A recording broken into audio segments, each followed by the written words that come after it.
Howdy y'all, this is K1 Locks, and today I come at you with a master lock. This is a number 7, as you can see.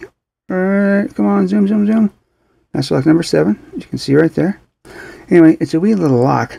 So, just to show you, compared to, like, this is a key, this is an American key. So it's just not much bigger than an American key. So, anyway, we're going to go ahead and pick this sucker open. Let's see what we got here.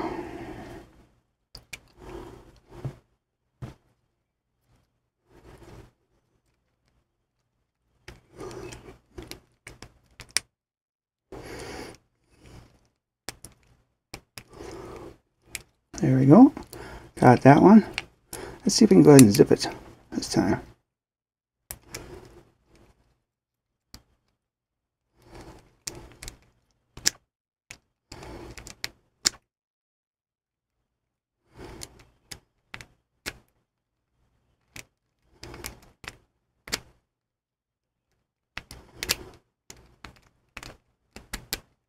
And there we go. We got her.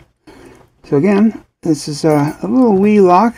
It's nothing really to write home about, but it is really unique in the fact that I have not seen myself anyone pick up a number 7 master lock. It's kind of a little bit older, but anyway, this is K1 Locks saying be safe, be legal, and be the lock.